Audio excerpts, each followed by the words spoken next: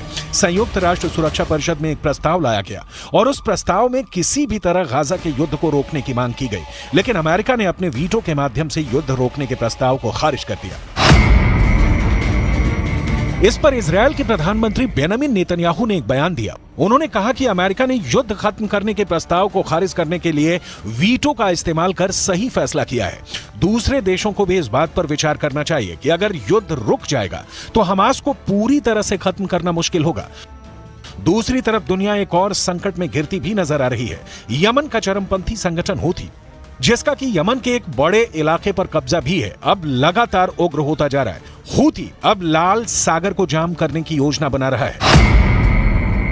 दुनिया के इस नक्शे को देखिए, इसमें लाल सागर की लोकेशन बेहद अहम है। दरअसल लाल सागर से यूरोप के देश के लोग पानी के जहाज से व्यापार के लिए निकलते हैं। अगर लाल सागर का रास्ता बंद कर दिया गया तो ये युद्ध और तनाव भड़काने वाली एक और बड़ी वजह बन सकती है। इससे पहले भी हूती संगठन ने अपनी ताकत को समंदर में उस वक्त दिखाया था जब उसने पानी के एक जहाज पर बहुत आसानी से अपने लड़ाकों के माध्यम से कब्जा कर लिया था।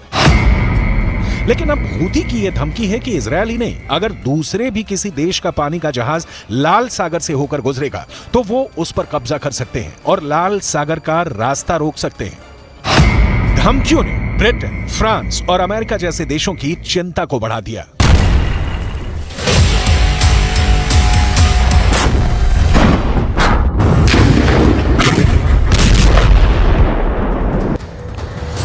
इजरायल युद्ध में एआई यानी आर्टिफिशियल इंटेलिजेंस की एंट्री अब हो चुकी है। इजरायल ने हमास के खिलाफ एआई सिस्टम लॉन्च कर दिया है।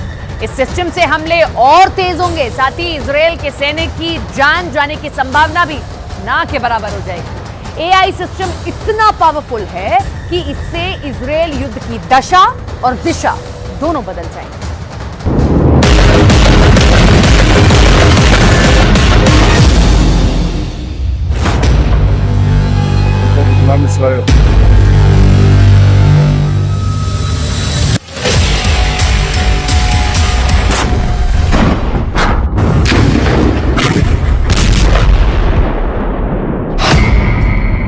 हमेशा के लिए बदल गई युद्ध की तकनीक। इजरायल ने कर दिया युद्ध में एआई का इस्तेमाल। एक दिन में एआई हमास पर करेगा 100 हमले, बिना नुकसान, एआई से बर्बादी वाली गारंटी।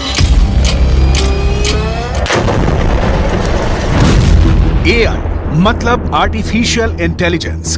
कहीं भी किसी भी वक्त वो जानकारी जो आपको जीत की 100% गारंटी देती है, वो तकनीक जिसने परंपरागत युद्ध को बदल दिया, जिसने युद्ध का पूरा रिजल्ट बदल दिया। उदाहरण सामने है, पुतिन के जनरलों ने 72 घंटे में यूक्रेन विजय का प्लान बनाया, लेकिन फंस गए। सिर्फ 40 से 45 किलोमीटर लंबी और 6 से 10 किलोमीटर चौड़ी गाजा पट्टी में इजरायल घुसा और अब तक फंसा हुआ है।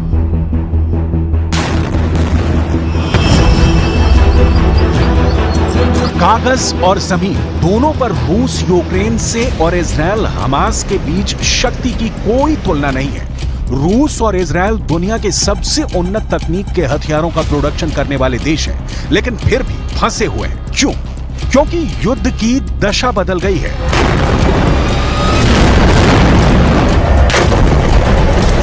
क्योंकि युद्ध का मुख्य हथियार ही बदल गया।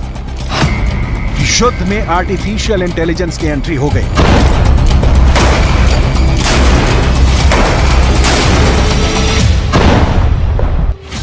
इजरायल युद्ध में एआई ने कैसे कोहराम मचा दिया है, कैसे बिना बड़े नुकसान के एआई के इस्तेमाल से निशाना ज्यादा लग रहा है, सटीक लग रहा है और तबाही भी ज्यादा हो रही है। यही नहीं, जवानों की मौत का डर भी खत्म होता जा रहा है। इतिहास में इजरायल युद्ध एआई के इस्तेमाल के लिए याद किया जाएगा। एआई के इस्तेमाल से क्या फायदा हो रहा है और भविष्य में कैसे ये संकट बन सकता है, दोनों पक्षों को विस्तार में समझेंगे, क्योंकि आर्टिफिशियल इंटेलिजेंस एक ऐसी तकनीक है जो अब भी विकास की अवस्था में है।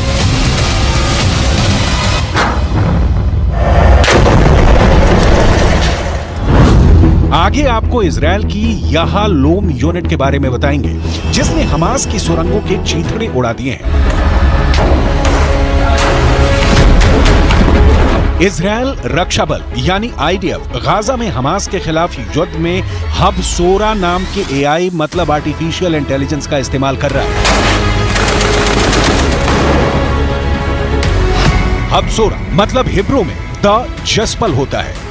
बताया जा रहा है कि इस सिस्टम का उपयोग इजरायली सेना ने शुरू कर दिया है, जिससे वो और ज्यादा हमले कर सकेगी और साथ ही हमास के सक्रिय लड़ाकों को भी खोजकर मरने वाले संभावित नागरिकों की संख्या को भी पहले से ही अनुमान लगा सकेगी। इस सिस्टम का इस्तेमाल बमबारी, निशाने चुनने, हमास के ठिकानों का पता लगाने के लिए किया जाता है। आईडीएफ के एक पूर्व प्रमुख ने कहा कि मानव खुफिया विश्लेषक के जरिए हर साल गाजा में बमबारी के लिए 50 स्थानों को निशाना बनाया जा सकता है, लेकिन हबसोरा एक दिन में 100 लक्ष्य तैयार कर सकती है।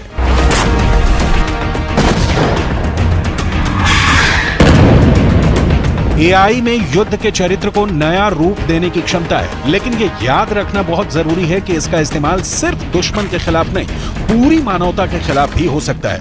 ये अत्याधुनिक तकनीक की मशीनें मिसाइलों से भी ज्यादा खतरनाक साबित होती हैं अगर इनका निशाना चूक जाए। इन तकनीकों के इस्तेमाल के पहले बहुत सावधानी बरतनी जरूरी होती है।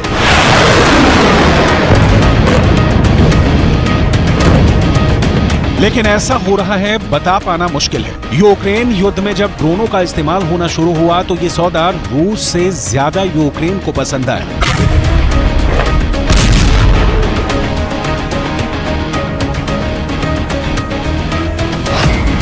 एक ड्रोन की कीमत ज्यादा से ज्यादा 50,000 या 1 लाख होगी, जबकि एक मिसाइल की कीमत कम से कम 50 लाख से 1 करोड़ होगी। अब ये बेहद सस्ते ड्रोनों को मारने के लिए बेहद कीमती मिसाइलों का इस्तेमाल करना पड़े तो सोचिए क्या भाव पड़ेगा। तकनीक ने युद्ध को आसान बना दिया है और घातक, खतरनाक और ज्यादा तबाही वाला बना दिया है। इसके कुछ फायदों को देखिए, इसके बाद दिखाएंगे कि इसका नुकसान किस लेवल का हो सकता है। एआई सैनिकों को अधिक कुशल बना सकती है, इससे युद्ध की गति तेज हो जाती है। एआई का युद्ध के सभी स्तरों पर प्रभाव पड़ रहा है। खुफिया, निगरानी और टोही गतिविधियों से लेकर घातक हथियार प्रणालियों के लिए इसका इस्तेमाल हो रहा है, जिसके जरिए मानव हस्तक्षेप के बिना निशाना बनाकर हमला किया जा सकता है। आईडीएफ की हब सोरा प्रणाली भी इसी तरह काम करती है। आपने नोटिस किया होगा कि 7 अक्टूबर के बाद से इजरायली सेना की मौत की अब तक कितनी खबरें आई हैं। इजरायल बिल्कुल सावधानी से बिना जवानों को खोए जंग जीतना चाहता है और इसके लिए उसके पास विकल्प है तकनीक। हब सोरा ने इजरायली डिफेंस फोर्स का काम आसान कर दिया है। जमीन पर सेना के पास अब हमास की वो जानकारियां पहुंच रही हैं जो आईने में दिखा देती हैं कि दुश्मन की लोकेशन क्या है, दुश्मन कितने हैं, उनके पास हथियार कितने हैं, कैसे हैं। जाहिर है हर सेना को ऐसे हथियार की जरूरत होती है, लेकिन पूरी दुनिया इतनी उन्नत नहीं है। और दूसरी बात ये भी कि एआई सिस्टम युद्ध के समय खतरनाक गलतफहमी पैदा करने या दुष्प्रचार में योगदान दे सकता है। यह सिस्टम मशीनों के सुझाव पर भरोसा करने की मानवीय प्रवृत्ति को बढ़ा सकता है। अब सोरा सिस्टम से बात सामने आई है कि किसी एआई सिस्टम की सीमाएं स्पष्ट नहीं हो सकती, मतलब तय नहीं हो सकती। इसलिए एआई का उपयोग इस आधार पर उचित है कि यह बड़ी मात्रा में डेटा की व्याख्या कर सकता है, इसे रिफॉर्म यानी संशोधित कर सकता है। लेकिन युद्ध में जहां सीमा तय होती है, वहां सीमा नहीं समझने वाले हथियार का इस्तेमाल बहुत बहुत बहुत खतरनाक हो जाता है।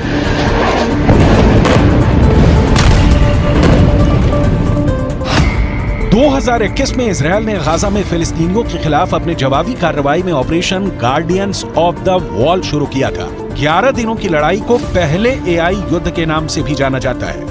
एआई टूल्स से लिए गए डेटा का इस्तेमाल गाजा में टारगेट को हिट करने के लिए किया गया था। इजरायल तकनीक में महारत रखता है। इजरायल का एयर डिफेंस सिस्टम आयरन डोम 7 अक्टूबर को हमास हमले के दौरान नाकाम रहा, लेकिन इससे इजरायल की सुरक्षा व्यवस्था की बखिया उघड़ जाने के तौर पर नहीं लिया जा सकता। इजरायल के पास अमेरिका वाला पैट्रियट डिफेंस सिस्टम भी है और सबसे बड़ी बात कि इजरायल के साथ अमेरिका खड़ा है, संयुक्त राष्ट्र में वीटो के साथ। लेकिन समस्या यह है कि इजरायल 7 अक्टूबर से दिसंबर आ गया, लेकिन इजरायल गाजा में हमास के अंतिम आतंकी तक नहीं पहुंच पाया। इसे लेकर कहा जा रहा है कि गाजा की सुरंग हमास के लिए वरदान साबित हो रही है। इजरायल अब इन सुरंगों को अपने आर्टिफिशियल इंटेलिजेंस सिस्टम से तबाह कर रहा है।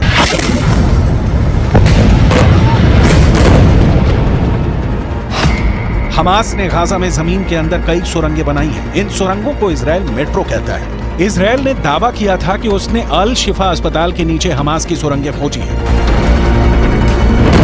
इन सुरंगों का जाल पूरे गाजा में करीब 500 किलोमीटर में फैला है, लिहाजा इसे हमेशा के लिए नष्ट करने का काम आसान नहीं है। एआई के साथ ही इजरायल ने हमास की सुरंगों को मिट्टी में मिलाने के लिए अपनी याहलोम यूनिट को तैनात किया है। याहलोम यूनिट हमास की सुरंगों को खोज रही है और उन्हें नष्ट कर रही है।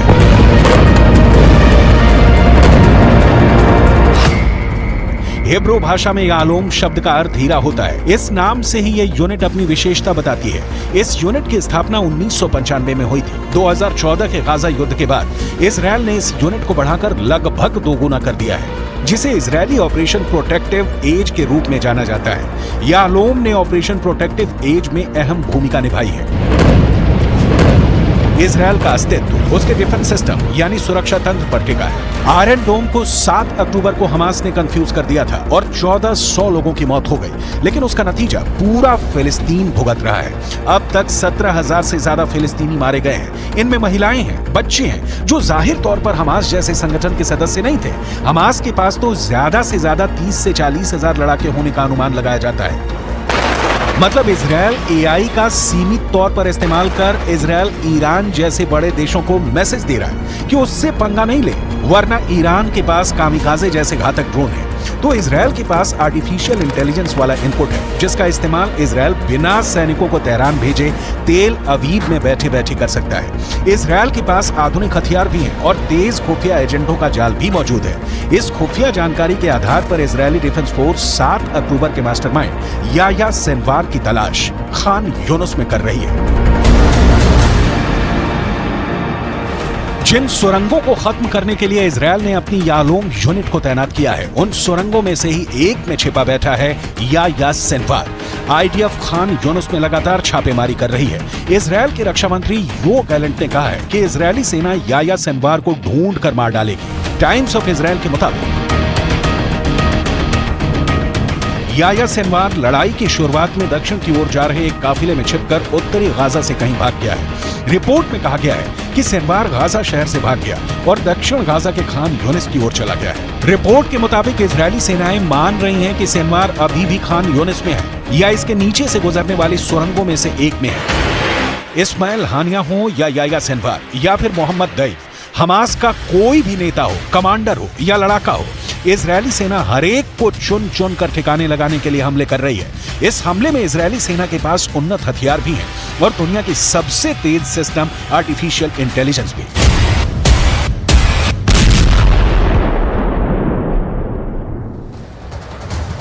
चीन के नेता और बड़े बड़े मंत्री बहुत बड़े खतरे में पड़ गए हैं। अमेरिका और ब्रिटेन के मीडिया ने दावा किया कि चीन के पूर्व विदेश मंत्री किन गैंग को जान से मार दिया गया।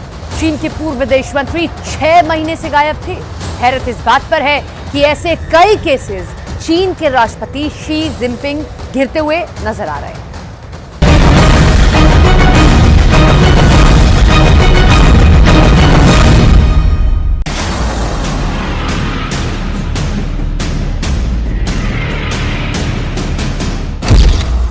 विदेश मंत्री और रक्षा मंत्री की हत्या, मंत्री किलर बने शी जिनपिंग। क्या 70 साल के शी जिनपिंग अपने मंत्रियों और जनरलों के किलर बन चुके हैं? चीन के राष्ट्रपति शी जिनपिंग पर इस वक्त पूरी दुनिया की नजर है। खबर है कि अमेरिका और पश्चिमी देशों को खुफिया इनपुट मिले हैं कि शी जिनपिंग इस वक्त चीन के अंदर खुफिया तरीके से अपने मंत्रियों और सेना के जनरलों को चुन चुन कर जान से मरवा रहे हैं। ये चीन के ऐसे बड़े और दमदार मंत्री थे जिन्हें जान से मारना वाकई बहुत बड़ी खबर बन चुकी है। लेकिन सवाल उठता है कि आखिर चीन के राष्ट्रपति शी जिनपिंग पर यह आरोप क्यों लग रहे हैं कि उन्होंने चीन के पूर्व विदेश मंत्री किन गैंग को जान से मरवाया है। सवाल यह भी है कि चीन को ऐसी जरूरत क्या पड़ी है कि उसने अपने देश के पूर्व रक्षा मंत्री ली शांगफू और कई टॉप जनरलों को खुफिया तरीके से मरवा दिया है। क्या चीन अमेरिका और यूरोपीय देशों की किसी गहरी साजिश का शिकार हो चुका है या फिर रूस ने चीन को कुछ ऐसे खुफिया इनपुट दिए हैं जो चीन में CIA की गहरी जासूसी और एजेंटों से जुड़े हैं? क्या ऐसा संभव है कि चीन के मंत्री और सेना के जनरल अमेरिका और ब्रिटेन के जासूस और खुफिया एजेंट बन चुके हैं? इन हर सवालों का जवाब हम आपको आगे देंगे, लेकिन पहले ये जान लीजिए कि चीन के पूर्व विदेश मंत्री किन गैंग को जान से मारने का दावा क्यों किया जा रहा है।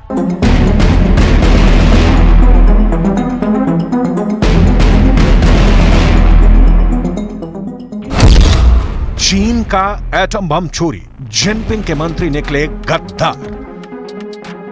चीन में पिछले 3 महीनों से कुछ ऐसा हो रहा है जिसने राष्ट्रपति शी जिनपिंग के होश उड़ा दिए हैं। पहले आप ये जान लीजिए कि अब तक शी जिनपिंग के इशारे पर चीन के किन टॉप मंत्री और जनरलों को मारा गया है। फिर हम आपको चीन के पूर्व विदेश मंत्री, रक्षा मंत्री और चीनी सेना में रॉकेट फोर्स के जनरल को मारे जाने के दावे के पीछे का सीक्रेट बताएंगे। अमेरिका और ब्रिटिश मीडिया की रिपोर्ट पर अगर यकीन करें तो 57 साल के चीन के पूर्व विदेश मंत्री किन गैंग को जान से मार दिया गया है। चीन के पूर्व विदेश मंत्री 6 महीने से गायब थे। रिपोर्ट्स में दावा किया गया कि राष्ट्रपति शी जिनपिंग ने धोखे के चलते किन गैंग की हत्या करवा दी है। रिपोर्ट के मुताबिक चीन ने किन गैंग को यातना देकर उन्हें मौत के घाट उतार दिया है। जून 2023 के बाद से किन गैंग चीन में रहस्यमयी तरीके से गायब हो गए थे। चीन के 2 अधिकारियों के हवाले से पश्चिमी देशों की रिपोर्ट में दावा किया गया है कि किन गैंग की जुलाई में ही बीजिंग के एक मिलिट्री अस्पताल में मौत हो गई थी। जिनपिंग के करीबी पूर्व विदेश मंत्री किन गैंग का खुफिया तरीके से मारा जाना चीन में बहुत बड़े बवंडर का संकेत कर रहा है।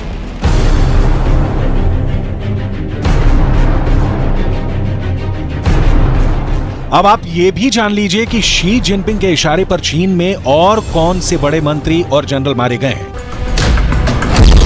65 साल के पूर्व रक्षा मंत्री ली शांगफू को जान से मारने की भी खबर है। दावा किया गया है कि चीन के पूर्व रक्षा मंत्री ली शांगफू पश्चिम देशों की खुफिया एजेंसियों से जुड़े थे, जिसकी खबर लगते ही उन्हें भी शी जिनपिंग के आदेश पर जान से मार दिया गया है।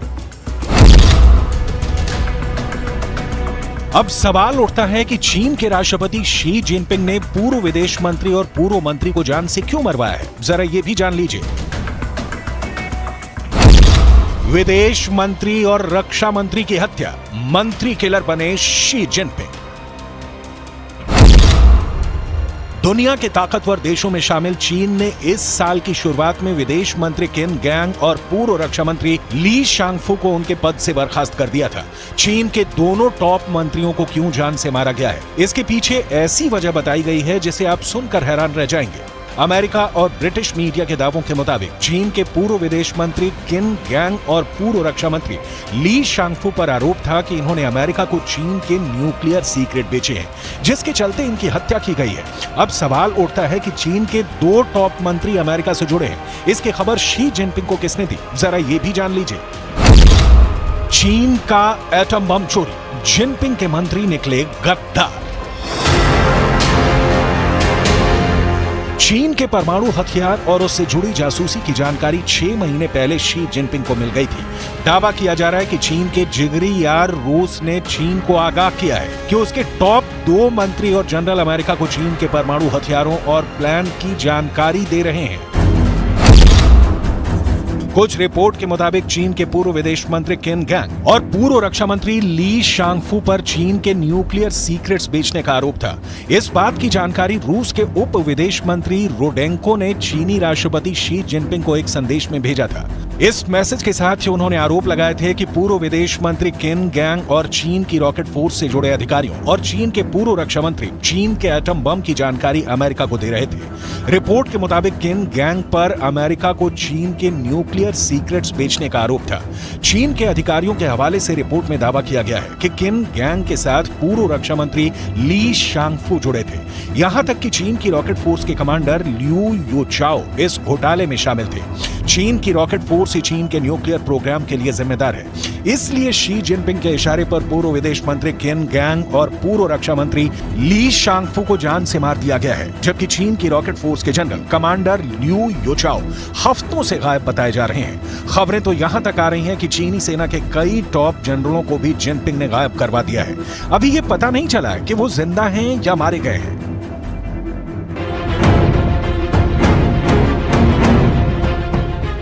कुल मिलाकर चीन में शी जिनपिंग के तांडव ने हाहाकार मचा दिया है। अब देखना होगा कि चीन में आने वाले दिनों में और कौन कौन से मंत्री और जनरल गायब होते हैं या फिर मारे जाते हैं।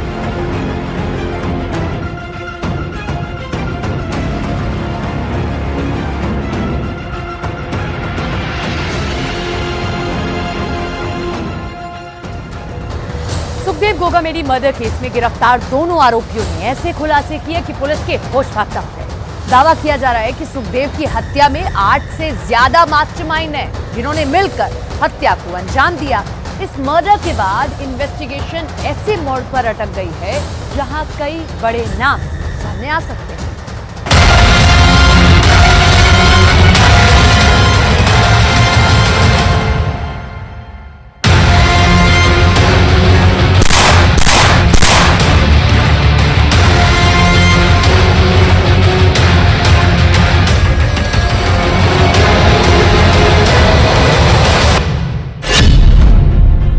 हत्यारे गिरफ्तार, खोला मर्डर का राज।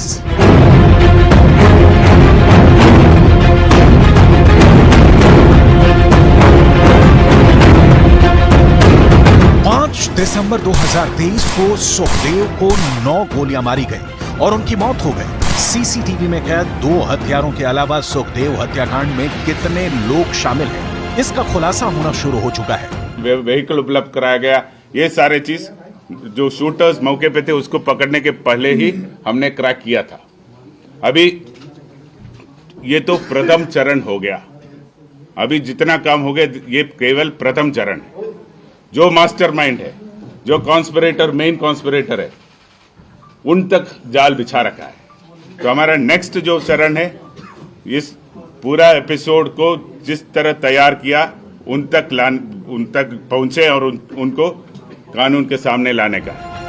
जयपुर और दिल्ली पुलिस के ज्वाइंट ऑपरेशन में पकड़े गए हत्यारों से जो इनपुट मिले हैं, उसने सुखदेव सिंह गोगामेड़ी के मर्डर को सुलझाने की बजाय उलझा दिया है। पहले आप ये जान लीजिए कि अभी तक जो हत्या के आरोपियों से जानकारी मिली है, उस हिसाब से कितने लोग सुखदेव मर्डर की प्लानिंग और हत्या में शामिल हैं। इसकी पूरी जानकारी हम आपको देंगे, लेकिन पहले आप ये जान लीजिए कि हत्या के आरोप और हत्यारों की मदद करने के आरोप में कौन आरोपी गिरफ्तार हुए हैं।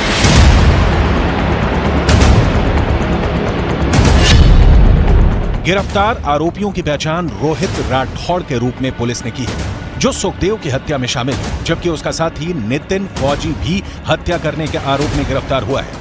वहीं हत्या के आरोपियों की भागने में मदद करने वाले ऊधम सिंह को भी पुलिस ने गिरफ्तार कर लिया है। वहीं राजस्थान पुलिस ने रामवीर जाट को कथित तौर पर शूटरों यानी रोहित और नितिन को अपनी बाइक पर मौकाए वारदात से भागने में मदद करने और उन्हें अजमेर रोड पर छोड़ने के आरोप में गिरफ्तार किया था। एसआईटी के पास एक अहम सूचना आ गया कि मुलजमान डीडवाना में देखा गया है। उस सूचना को और डेवलप किया और हमारा स्पेशल टीम जो है उनको कुछ मुखबिरों से कुछ सूचना मिला जो इनको आगे प्रोटेक्शन दे रहा है। तो जो मुलजमान को पकड़ने के साथ साथ हमारा टीम्स यहाँ जयपुर शहर के अंदर इसको कैसे फैसिलिटेशन किया, कैसे सुविधाएं दिया, कौन कौन इसमें शामिल थे, क्या क्या सुविधाएं दिया, कहाँ उसको रुकवाया, कहाँ उसको खाना खिलाया, ये सारे चीज भी इन्वेस्टिगेट कर रहा था। तो उसमें भी जो व्यक्ति और जो परिसर यूज में हो गया, कहाँ प्रतिदिन वो रुके थे, कहाँ कहाँ घूम लिया, कौन कौन वाहन यूज किया, ये सारे चीज हमारे रिकॉर्ड में आ गया।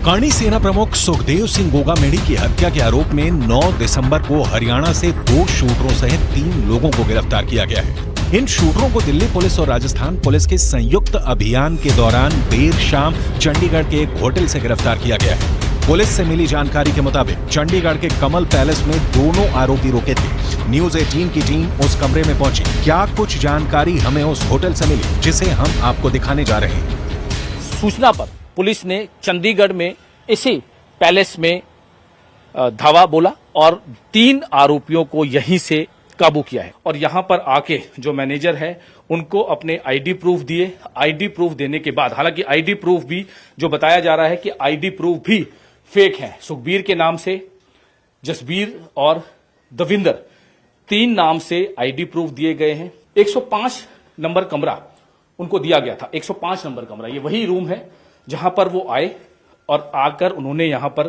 फ्रेश हुए और करीब आधा घंटा यहां पर रुके। जयपुर में मर्डर, दुबई का मिला कनेक्शन। सुखदेव सिंह हत्याकांड की कड़ियां एक से दूसरे और दूसरे से तीसरे तक जुड़ती जा रही हैं। इस पूरे हत्याकांड को कैसे अंजाम दिया गया, पहले ये जान लीजिए। सुखदेव गोगामेड़ी हत्याकांड का मेन मास्टरमाइंड विदेश में बैठा राजस्थान का कुख्यात गैंगस्टर रोहित गोदारा है। रोहित गोदारा ने सुखदेव की हत्या के लिए शूटर अरेंज करने की जिम्मेदारी अपने राइट हैंड मैन वीरेंद्र चारण को दी। वीरेंद्र चारण के साथ रोहित राठौड़ रेप के केस में अजमेर जेल में बंद था। रोहित ने पूछताछ में बताया कि उसके ऊपर रेप का केस दर्ज था, जिसमें सुखदेव उसके खिलाफ पैरवी कर रहा था, जिससे वो सुखदेव से गुस्से में था। रोहित के गुस्से का फायदा वीरेंद्र चारण ने उठाया और सुखदेव की हत्या के लिए रोहित को तैयार किया। नितिन फौजी भी जेल में रहने के दौरान वीरेंद्र चारण से मिला। नितिन विदेश जाना चाहता था। वीरेंद्र चारण ने नितिन को विदेश सेटल होने का भरोसा दिया। हत्याकांड के लिए दोनों शूटर तैयार हुए। दोनों शूटरों को हथियार के साथ जयपुर भेजा गया, जहां उन्होंने सुखदेव की हत्या की। सुखदेव सिंह गोगामेडी मर्डर केस में अब तक 5 किरदार सामने आ चुके हैं। इन 5 किरदारों का आपस में क्या कनेक्शन है, ये भी जान लीजिए।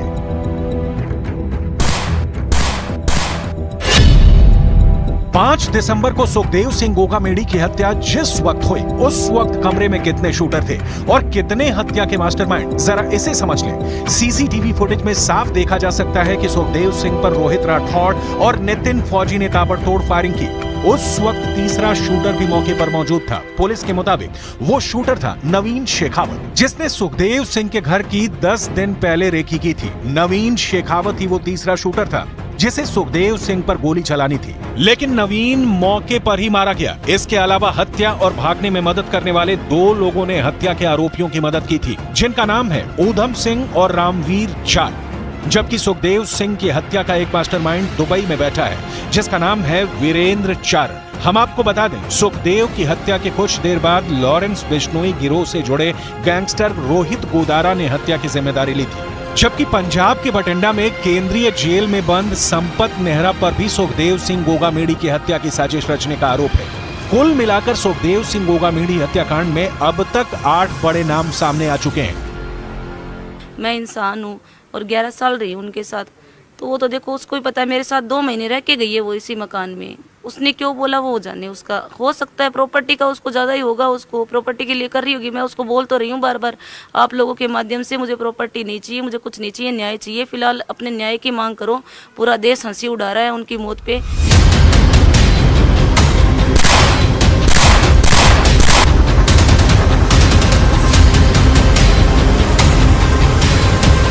सुखदेव सिंह के मर्डर के लिए 2 नहीं बल्कि 3 शूटर मौके पर मौजूद थे, जिसमें तीसरा शूटर नवीन शेखावत मौके पर ही मारा गया।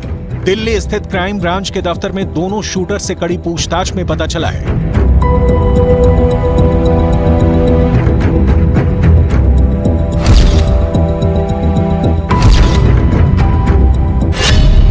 गोगामेडी की हत्या की साजिश उनके मर्डर से करीब 1 हफ्ते पहले रची गई थी। मृतक नवीन शेखावत ने पूरी रेकी की थी।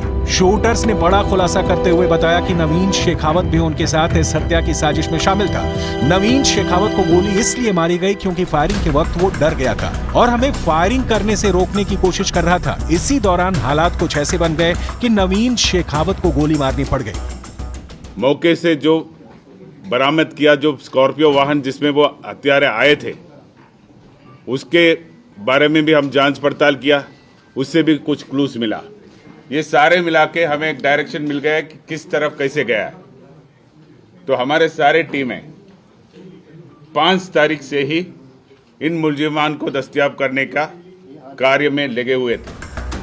शूटर गोगामेडी की हत्या के बाद रोहित गोदारा के करीबी सहयोगी वीरेंद्र चारण के साथ लगातार संपर्क में थे, जिसका नाम कई आपराधिक मामलों में भी था। शूटरों की हालिया लोकेशन का पता उनके मोबाइल फोन से लगाया गया, क्योंकि वो भागने के दौरान वीरेंद्र चारण को कॉल कर रहे थे। शूटरों ने पुलिस को बताया है कि वो पहले ट्रेन से हिसार गए और फिर ऊधम सिंह के साथ मनाली गए। वो 1 दिन के लिए मंडी में भी रुके। मंडी से तीनों लोग चंडीगढ़ आए, जहां उन्हें पकड़ लिया गया। 8 तारीख को हमें स्पष्ट उनका लोकेशन के बारे में रियल टाइम का सूचना मिल गया और उसके फलस्वरूप कल 9 तारीख को जो 2 शूटर्स थे और उनको जो व्यवस्था करा रहा था, लॉजिस्टिकल असिस्टेंस दे रहा था, उनको हम चंडीगढ़ सेक्टर 22 में एक होटल के बाहर से दस्तयाब किया और उनको अभी राजस्थान लाया गया है और उनको आगे का पूछताछ किया जाएगा। सुखदेव सिंह गोगामेढ़ी की दोनों पत्नियों की तस्वीरें साथ साथ देखिए। पहली तस्वीर में सुखदेव सिंह की दूसरी पत्नी शीला शेखावत है, जबकि दूसरी तस्वीर में सुखदेव की तीसरी पत्नी सपना सोनी है। सपना जहां सुखदेव के मर्डर में किसी करीबी का हाथ बता रही हैं, तो वहीं शीला का दावा है कि वो सुखदेव की तीसरी पत्नी को नहीं जानती है। हैरानी की बात तो ये है कि सुखदेव काफी वक्त से अपनी तीसरी पत्नी सपना सोनी के साथ जयपुर वाले घर में रह रहे थे, जहां 5 दिसंबर को उनकी हत्या हुई। तो फिर सुखदेव की दूसरी पत्नी शीला शेखावत ये क्यों कह रही है कि वो किसी सपना को नहीं जानती? उनके घर में भी एक महिला है जिन्होंने पूरा ये बयान दिया था कि उनके घर में सीसीटीवी कैमरा फुटेज वगैरह लगे हैं। आप जानते हैं वहाँ पे किसी को? नहीं सर, ऐसी तो कोई महिला मैंने तो नहीं सुनी और ना ही कोई थी। सपना जी को जानते हैं आप वहाँ पर? नहीं सर, मैं नहीं जानती। प्रॉपर्टी का तो मुझे पता नहीं है अभी किसके नाम है। शकुंतला जी के नाम पर है? हाँ, बताया जा रहा है कि शकुंतला जी के नाम पे। मुझे बताते थे ऐसे कि अभी तो सब कुछ शकुंतला के नाम ही है। कुल मिलाकर सुखदेव मर्डर केस में अभी और भी बहुत से खुलासे हो सकते हैं। अब देखना होगा कि हत्या के आरोपी और क्या क्या राज उगलते हैं।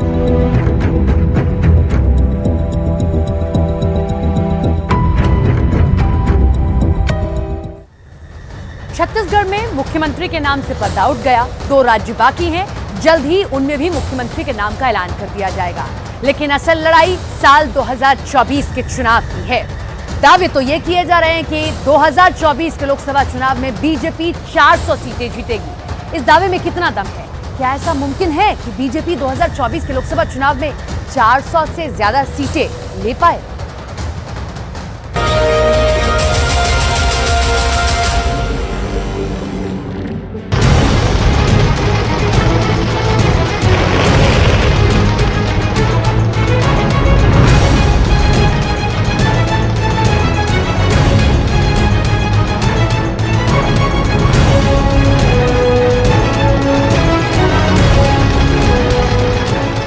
राजस्थान पलट गया, मध्य प्रदेश पलट गया, छत्तीसगढ़ पलट गया, वहां आदिवासी सीएम चुना। और अब क्या पलटेगी बीजेपी की किस्मत? क्या 2019 और अब 2024 भी बीजेपी का होगा, मोदी का होगा? क्या 15 साल तक बीजेपी भारत पर लगातार राज करके सभी रिकॉर्ड तोड़ देगी?